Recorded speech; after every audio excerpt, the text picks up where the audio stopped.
memvalidasi bahwa sertifikat di atas laut itu bukan kebenaran dan itu tidak diatur dalam hukum kita, sehingga mau tidak mau ini adalah satu perbuatan yang melawan hukum, unsurnya pidana. Tapi ketika akhirnya Bapak polisi mengatakan bahwa ini tidak ada unsur pidana, maka pertanyaannya adalah kenapa tetap tidak melihat itu sebagai satu unsur pidana? Jadi sebenarnya memang pilihannya adalah Pak Sigit ini segera dipecat atau diberhentikan.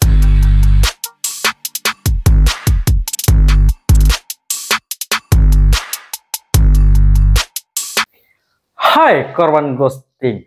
Orang-orang kalau sudah cinta, maka apapun yang kemudian menjadi keburukan akan buta. Maka itu sesuai dengan kalimat bahwa cinta itu buta. Jadi apapun yang dilakukan oleh kekasih kita pasti akan terlihat baik dan tidak ada permasalahan apapun.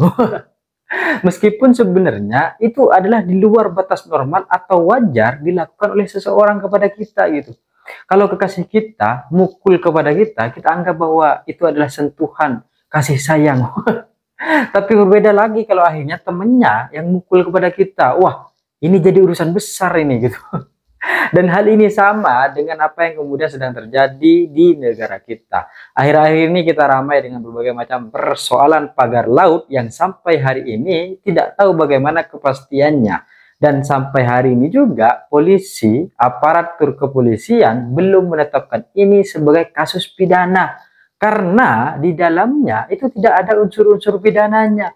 Jadi pagar laut ini belum masuk kepada unsur pidana.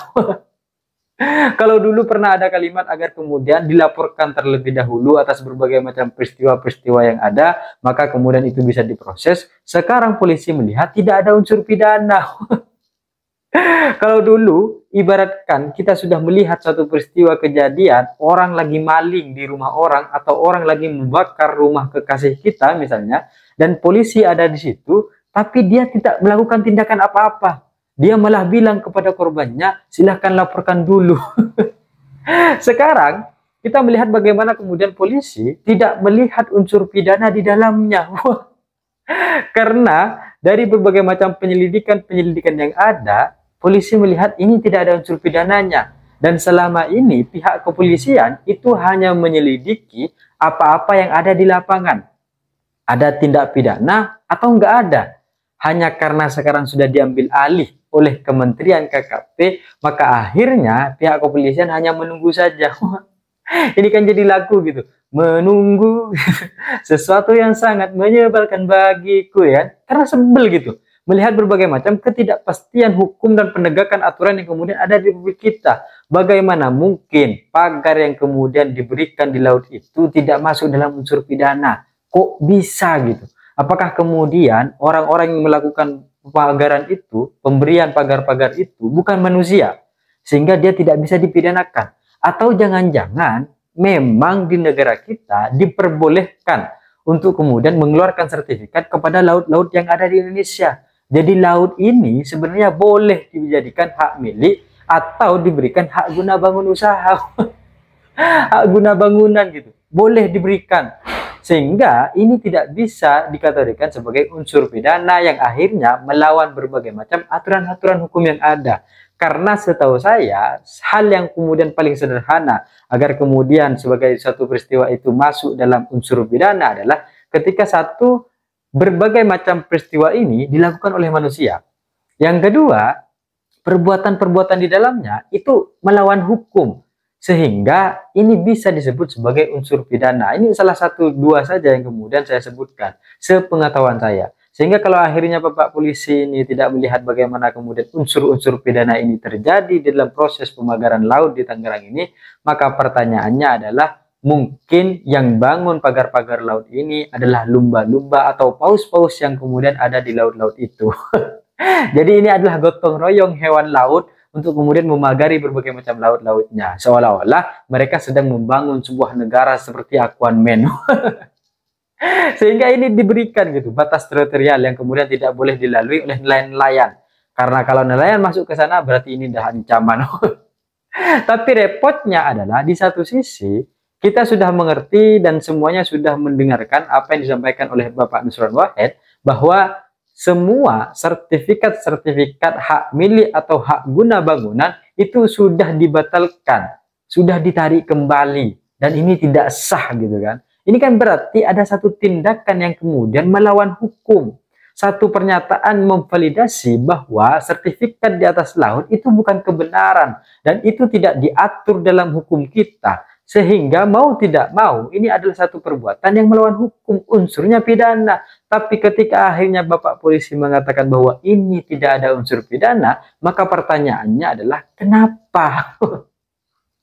Kok bisa gitu kan? Secara sederhana ini kan sudah tidak sah, atau kita sebut sebagai suatu peristiwa melanggar hukum. Tapi Bapak polisi tetap tidak melakukan itu sebagai unsur pidana, sehingga dia tidak punya kewenangan atau dia tidak mengambil tindakan untuk segera memproses dan menyelesaikan ini. Dan kita tahu bahwa sebenarnya proses penyelidikan terkait dengan pagar Laut Tenggerang ini sebenarnya sudah cukup terlarut ya, sudah sangat panjang, dan sampai hari ini juga belum menemukan kepastian seperti apa pembongkaran-pembongkaran yang akan dilakukan oleh pejabat-pejabat kita. Apakah kemudian kita akan terus bersembunyi di balik berbagai macam persoalan dan mengamankan orang-orang pihak-pihak yang terlibat, sehingga kemudian semakin hari semakin lama kita tidak akan mengenal bagaimana kemudian penegakan hukum yang murni di negara kita. Dan dari berbagai macam hal ini akhirnya muncul satu pertanyaan, ketika polisi tidak bisa bertindak tegas untuk kemudian menetapkan pagar Laut Tenggerang sebagai satu unsur pidana, maka pertanyaannya adalah apakah kemudian polisi juga ikut terlibat di dalamnya, sehingga mau bagaimanapun unsur pidananya tidak bisa dilihat. Karena beberapa waktu yang lalu, dahulu kala, Bapak Sigit selaku Kapolri yang kemudian ada di negara kita, itu sudah meresmikan markas-markas di daerah PIK 2. Ini kan sebenarnya, kenapa tidak bisa masuk unsur pidana? Karena di dalamnya ada markas polisi. Sehingga akhirnya, gimana kita bisa melihat bahwa kekasih kita sedang mengalahi atau menyalahi aturan-aturan kita miliki, sedangkan itu adalah kekasih yang kemudian kita sayangi. Sama, PIK 2 ini kan adalah wilayah yang kemudian juga polisi sayangi dan polisi juga terlibat di dalamnya, sehingga pagar laut yang kemudian dilakukan di sana tidak masuk dalam kategori unsur pidana.